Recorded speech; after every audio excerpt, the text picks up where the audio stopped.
تو اطمینان قلب جو ہے نا وہ کب ہوتا ہے جب آپ اس کو ایکسپیرینس کر لیتے ہیں، ٹھیک ہے؟ مثال کے طور پہ جب آپ حضرت ابراہیم علیہ السلام جب اس کو ایکسپیرینس کر لیا تھا نا، کبھی آپ کے اوپر انٹیوشن کے مومنٹس آئے ہیں جیسے آپ ایک چیز کے بارے میں سوچ رہے ہو اینڈ دین سم تھنگ کچھ ہوتا ہے، سڈنلی اللہ تعالیٰ کی رحمت آتی ہے اور آپ کو اس چیز کے بارے میں سب کچھ کرسٹل کلیئر ہو جاتا ہے. A moment comes in your life but یہ ایک دم سے نہیں آتا، یہ ذہن میں رکھیں، یہ کوشش سے آتا ہے، یہ آپ کو اسٹرائیو کرنا پڑتا ہے، آپ کو سوچنا پڑتا ہے، سم ٹائم اوور تھنکنگ بھی کرنی پڑتی ہے اور پھر دعا کرنی پڑتی ہے، پھر آپ کو نا شک ہوتا ہے اور آپ کنفیوژن میں ہوتے ہیں اور پھر اچانک سے کوئی بھی ہوتا ہے، آپ کوئی بھی بات کر لیں، آپ کو اس بات کی ساری حقیقت پتہ چل جاتی ہے، ٹھیک ہے؟ تو یہ وہی شرح صدر ہوتی ہے، اطمینان قلب ہوتا ہے، جس میں آپ کی کوشش بھی میٹر کر رہی ہوتی ہے اور اللہ تعالیٰ کی مرضی بھی میٹر کر رہی ہوتی ہے، کیونکہ اللہ تعالیٰ کی مرضی کے بغیر تو آپ کی کوشش بھی میٹر نہیں کرتی نا. تو یہ وہی سچویشن تھی، ٹھیک ہے؟ میں اس کے آپ کو سائنس بتانا چاہتی ہوں، سائنس کیا تھی. اچھا، سائنس پہلی تو بات یہ تھی کہ جو یہ کہا گیا تھا نا کہ 4 پرندے لے لیں، تو 4 پرندے کا مطلب تھا 4 سمتیں، مطلب چاروں سمتوں سے ہر طرف سے آواز ہے، پہلی بات. دوسری بات یہ تھی کہ آواز پہ کیوں آئے کہ انہوں نے پالا اور منوس کر کے رکھا، یہ مطلب یہ تھا کہ آپ کو پتہ چل جائے کہ یہ میرے ہی پالے ہوئے پرندے تھے نا، پہلی بات. دوسری بات پھر تیسری بات یہ تھی کہ یہ کہا گیا کہ ہر پہاڑ پہ ایک پرندے کا ایک پارٹ رکھنا ہے، مطلب پہاڑوں کے اوپر نا الگ الگ گوشت رکھ دو، ٹھیک ہے، ایک ایک جز رکھ دو. تو اس کی کیا سائنس تھی؟ اس کی یہ سائنس تھی کہ جو مالک ہے نا ان کے بعد پہ جو زندہ ہو گئے تھے، قیامت کے دن جو اللہ کے حکم سے مردے ہیں نا وہ بھی اسی طرح ہی زندہ ہوں گے، ٹھیک ہے؟ کہ جس طرح پرندے اپنے مالک کی آواز پہ زندہ ہو گئے، آپ کو پتہ نا قیامت کے دن سور پھونکا جائے گا، پہلے سور پہ سب کی جو ہے نا وہ وفات ہو جانی ہے اور دوسرے سور پہ ہماری ریزریکشن ہو جانی ہے. سو بیسیکلی مفسرین یہ کہتے ہیں کہ یہ جو بندہ قیامت کے دن کو ویژولائز کرنا چاہتا ہے نا، the way we will be dead and then the way we will be resurrected, یہ جو پورا واقعہ نا حضرت ابراہیم علیہ السلام کا، یہ اس کو بالکل صحیح طریقے سے جو ہے نا ایکسپلین کرتا ہے. مطلب ڈٹو آپ سمجھے کہ وہ آپ کو تمثیل چل رہی ہے، ٹھیک ہے؟ کہ آواز دی گئی، پھر آواز سے مردے سے حضرت ابراہیم کی آواز پہ مردہ زندہ ہو گیا، تو قیامت کے دن اسی طرح سور کی آواز سے ہم سب اٹھ جائیں گے. آپ سوچیں کس حد کا ہمیں یقین چاہیے نا. ہمیں اگر یہ یاد آ جائے کہ میں نے مر جانا اور میں نے اٹھ جانا، تو میں کہتی ہوں سب دنیا میں مسئلہ ہی کوئی نہ رہے، ہر بندہ ہاتھ جوڑ جوڑ کے دوسرے کا حق دے رہا ہو، ٹھیک ہے؟ حضرت ابراہیم اس قسم کا اطمینان قلب چاہتے تھے کہ میں وہ ایکسپیرینس کر لوں جو قیامت کے دن ایکسپیرینس ہونا ہے نا، اس کو انہوں نے دنیا میں ہی ایکسپیرینس کر لیا تھا. آپ سوچیں ان کا ایمان کس لیول پہ جو ہے نا وہ شوٹ کر گیا ہوگا، مطلب ایسے سیدھا ورٹیکلی شوٹ کیا ہوگا، ایکسپونینشلی شوٹ کر گیا ہوگا نا. ایک بندہ جس نے لائف اور زندگی اور موت کو اپنی آنکھوں کے سامنے کریٹ ہوتے دیکھا ہو، احیائے موتی کو اس نے ایز اے ڈرامٹکلی تھریٹکلی اپنے سامنے دیکھا ہو، اپنی آنکھوں سے دیکھا ہو، تو آپ کو کیا لگتا ہے وہ پھر موت سے ڈرے گا بندہ؟ سوال ہی پیدا نہیں ہوتا. احیائے موتی کی تمثیل دیکھی نا حضرت ابراہیم علیہ السلام نے. سو یہ میٹر کرتا ہے اور اللہ تعالیٰ ہمیں بھی توفیق دے. ان جیسا ایمان تو خیر کہاں سے آئے گا. آپ میرا پوائنٹ سمجھتے ہیں کہ حضرت ابراہیم کو امامت کے منصب پہ لانے سے پہلے، دعوت دینے سے پہلے حضرت ابراہیم علیہ السلام کو تیار کیا گیا تھا. آپ نے دیکھا تیار کیسے کیا گیا؟ پہلا کیسے تیار کیا گیا؟ اپنے فادر سے مکالمہ.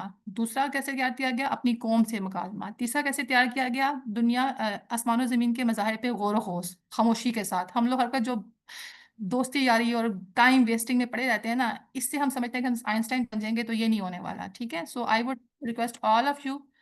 جی مصباح پلیز، کوئی مصباح کو انمیوٹ کرے گا؟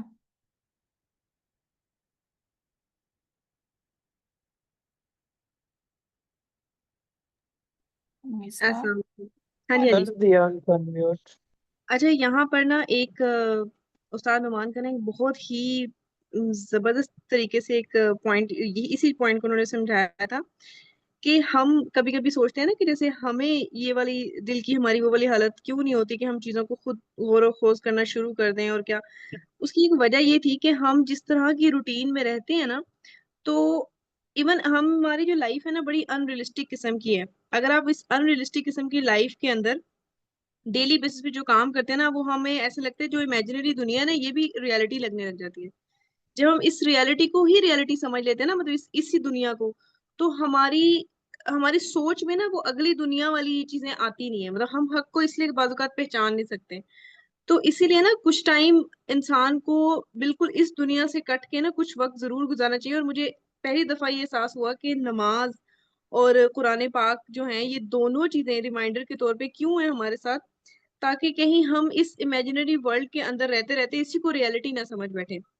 اس کے درمیان نا بڑا ہلکا سا پردہ ہوتا ہے امیجنری ورلڈ اور ریالٹی کا. تو جب لوگ کنٹینیوسلی کچھ ایک ہی طرح کے کام کرتے رہتے ہیں نا، تو وہ اسی کو ریالٹی سمجھ بیٹھتے ہیں. یہ ہمارے برین کی وہ ایک سچویشن ہے نا کہ اسی کو ریالٹی سمجھتا ہے. بار بار ایسے آپ ہی اس کی مصباح، بات بھی بتاتے جائیں گے نا،